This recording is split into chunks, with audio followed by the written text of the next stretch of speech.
میں قربان جاؤں. ایک سورۃ طہر میں ساری جنت ہی اللہ نے شراب کے گرد گھما دی.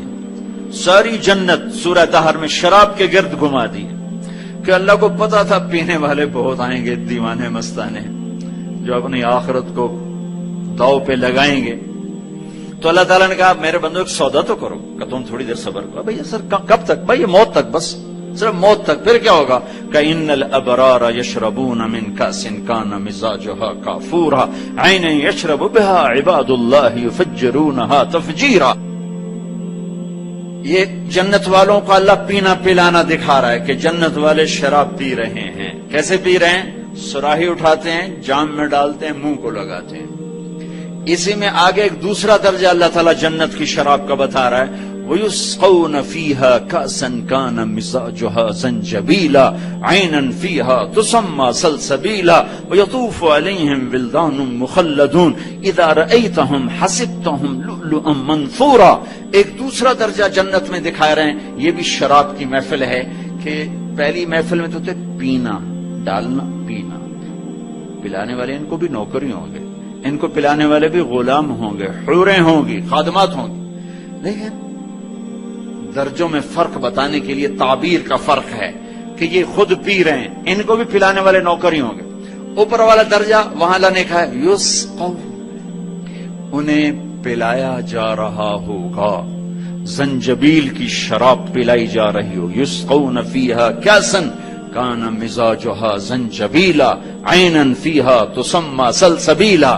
زنجبیل کی ملاوٹ، سلسبیل کی شراب، اس میں زنجبیل کی ملاوٹ، اور پلانے والے خدام اور نوکر اور غلام اور بیمیاں اور حوریں. آہا، میرے نبی نے کہا بے ای بنان تو آتی ہے.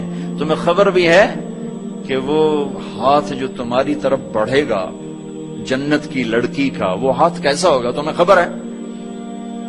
جنت کا یقین زنا کو مٹائے گا، جنت کا یقین ظلم ستم شراب جوئے کے اڈے مٹائے گا. آپ نے کہا تمہیں خبر بھی ہے کہ وہ جو ہاتھ بڑھائے گی جس میں جام ہوگا، وہ ہاتھ کیسا ہوگا؟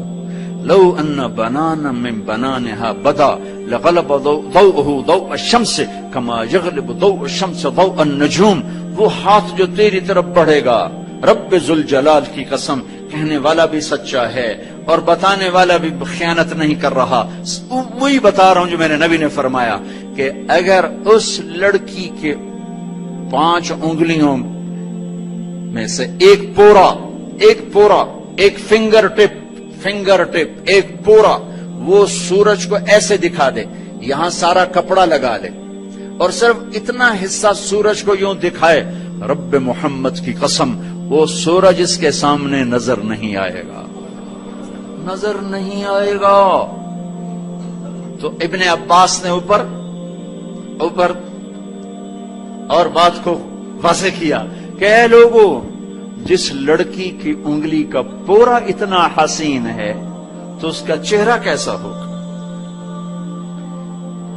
اور وہ کیوں نہ حسین ہو کہ نور وجہہن من نور اللہ تعالی، ان کے چہرے کا نور اللہ کے نور میں سے ہے. ایک دفعہ ایک صاحب کہنے لگے اللہ نے حوروں کا اتنا ذکر کیوں کیا؟ میں نے کہا زنا ختم کرنے کے لیے، کہ اگر اس کا یقین ہوگا تو پاک دامن رہے گا انسان، ورنہ شادی کر کے بھی زنا نہیں چھوڑتے. اللہ تعالیٰ نے جنت کی لڑکی بنائی کہاں سے؟ مشک، عنبر، زعفران، کافور. ہم کہاں سے بنے؟ آگ، پانی، مٹی، ہوا. وہ کہاں سے بنی؟ مشک، عنبر، زعفران، کافور. جنت میں ایک نہر ہے جس کا نام ہے بیدخ، وہ موتیوں سے ڈھکی ہوئی ہے، اس میں مشک، عنبر، زعفران، کافور ایسے بہتا ہے. پھر اللہ ایک لڑکی کو پیدا کرنا چاہتا ہے. ایسا نہیں کہ وہ ماں کے پیٹ سے نکلتی ہے، پھر وہ لڑکتی ہے، پھر وہ فیڈر پیتی ہے اور دودھ پیتی، پھر پروان چڑھتی ہے، بلکہ میرے اللہ کے نور کی تجلی پڑتی ہے اور اس میں سے پوری لڑکی نکل کے باہر آ جاتی ہے. اور اسے اللہ 100 جوڑے پہناتا ہے، ہر جوڑے کا رنگ دوسرے سے جدا ہوتا ہے، ہر جوڑا دوسرے جوڑے کے پیچھے نظر آتا ہے.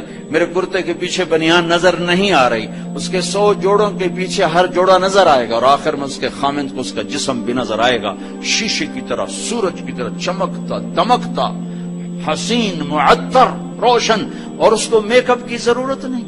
کیوں؟ فَإِنَّ نُورَ وَجْهِهِنَّ مِن نُورِ اللَّهِ تَعَالَى، اللہ ان کے چہروں پر اپنے نور کی تجلی ڈالے گا. بس وہ ایک تجلی پر پھر کروڑوں سال اس کا حسن بڑھتا جا رہا ہے، بڑھتا جا رہا ہے، بڑھتا جا رہا ہے۔ دنیا میں ہر حسن اپنی قوت قیمت کھو دیتا ہے، ایک حد تک اس کی کشش ہوتی، پھر ختم ہو جاتی، کیونکہ آگے نہیں بڑھ رہا، آگے نہیں۔ اور جنت میں کیا ہوگا؟ اللہ اکبر، جنتی اپنی بیوی کو دیکھے، اپنی حور کو دیکھے گا، یوں دیکھے گا، پھر ایسے نظر پڑے گی اور واپس یوں دیکھے گا تو رب ذوالجلال کی قسم اس کی نظر میں پہلے سے 70,000 گنا زیادہ خوبصورت ہو چکی ہو، لہذا کشش ختم ہی نہیں ہوگی۔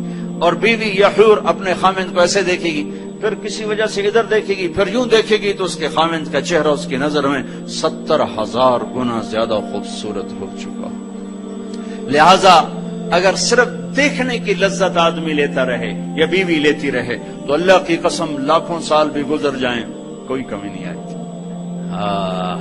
وَيُسْقَوْنَ فِيهَا كَأْسًا كَانَ مِزَاجُهَا زَنْجَبِيلًا، پلانے والا کون؟ خادم، کون؟ حور، کون؟ بیوی، کون؟ غلام۔ یہ درمیان کا درجہ، پھر ایک اس سے اوپر درجہ وی آئی پیز۔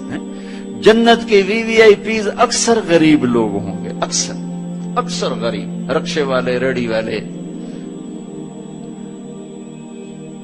اکثر غریب لوگ ہوں گے۔ آپ نے کہا سب سے پہلے جنت میں داخل ہوں گا، میرے لیے دروازہ کھلے گا، میں داخل ہوں گا، اور سب سے پہلے میرے ساتھ میری امت کے غریب لوگ داخل ہوں گے، جنہیں کوئی پوچھنے والا نہیں، جنہیں کوئی سلام نہیں کرتا، جنہیں کوئی سلام کا جواب نہیں دیتا، وہ سب میرے ساتھ ہوں۔ سب سے اوپر والی جنت میں کیا ہوگا؟ وہاں بھی شراب کا دور ہے، وہاں بھی شراب کا دور ہے، لیکن وہاں کا ساقی نرالا ہے۔ نیچے یہ خود ہی ساقی تھے اور خود ہی مے نوش تھے، اور خود ہی ساقی، خود ہی میخار، اور درمیان کی جنت میں ساقی حور ہے، غلام ہے، نوکر ہے، بیوی ہے، فرشتے ہیں، اور یہ میخار ہے، اور اوپر کی جنت میں ساقی اللہ ہوگا، اللہ ہوگا، اللہ ہوگا، پلانے والا اللہ ہوگا، اور پینے والا وی ساری زمین وی آئی پی سے بھر دو تو بھی وہ حقیر ہے جو وہاں اللہ کہ پلانے والا کون ہے؟ اللہ۔ کیا کہا اللہ نے؟ وَسَقَاهُمْ رَبُّهُمْ شَرَابًا طَهُورًا، اللہ انہیں پاکیزہ شراب پلائے گا۔ جنت کی عام شراب، پانی، عام شراب یوں انگلی اس میں ڈالے، ڈبو کے باہر نکالے اور اس کو یوں جھاڑ دے تو جو پر تری رہے گی، تری آسمان دنیا پر بیٹھ کر یوں نیچے کر دے تو اس تری سے ساری کائنات میں خوشبو پھیل جائے گی۔ تو اللہ سودا کر رہا ہے، بھائی اپنے روزے بچاؤ، اپنا دین بچاؤ، اپنا ایمان بچاؤ، اپنے اخلاق بچاؤ۔ ایک دفعہ ایک بہت بڑا افسر مجھ سے کہنے لگا جی قرآن میں کہاں لکھا ہے شراب حرام ہے؟ قرآن میں تو نہیں ہے شراب حرام ہے۔ میں نے کہا زنا حرام ہے؟ کہنے لگا ہاں۔ میں نے کہا بتاؤ قرآن میں کہاں لکھا ہے زنا حرام ہے؟ ایک آیت دکھا دو۔ اللہ نے کہا زنا حرام۔ میں نے کہا شرک حرام ہے؟ حرام۔ میں نے کہا قرآن میں ایک آیت دکھا دو جس میں اللہ نے کہا ہو کہ شرک حرام، حرام کا لفظ آیا۔ وہ ایسے چکر کھانے لگا۔ میں نے کہا حرام کو حرام سمجھ کے پیو، حرام کو حلال سمجھ کے نہ پیو، ورنہ گناہ در گناہ ہو جو گناہ کو گناہ سمجھ کے کرنے والا تو کسی دن کنارے لگ جائے گا، گناہ کو دلیر ہو کے کرے تو مرا جائے گا۔ فَاجْتَنِبُوا الرِّجْسَ مِنَ الْأَوْثَانِ وَاجْتَنِبُوا قَوْلَ الزُّورِ۔ اللہ، تین چیزوں کے لیے اللہ نے ایک لفظ استعمال کیا ہے، تین چیزوں کے لیے، اور بھی ہوگا لیکن ابھی ذہن میں یاد آئی ہیں تین چیزیں: شرک، جھوٹ، شراب۔ اس کے لیے ایک لفظ آیا ہے، ایک لفظ آیا ہے، ایک لفظ اتنا طاقتور ہے۔ فَاجْتَنِبُوا الرِّجْسَ مِنَ الْأَوْثَانِ، شرک سے دوسری جانب چلے جاؤ۔ وَاجْتَنِبُوا قَوْلَ الزُّورِ، جھوٹ سے دوسری جانب چلے جاؤ۔ فَاجْتَنِبُوهُ، شراب جوا سے دوسری جانب چلے جاؤ۔ جانب اجتناب کا مطلب یہ ہے اجتناب جانب سے، جانب کہتے ہیں کنارے کو، جیسے یہ کنارہ اور یہ کنارہ، یہ دو کنارے آپس میں مل نہیں سکتے۔ اگر ان کو ملائیں گے تو یہ ساری مسجد ٹوٹ جائے گی، گر جائے گی. یہ مل نہیں سکتے. ملائیں گے تو پھر ملبے کا ڈھیر ہے، پھر اور کچھ نہیں ہے.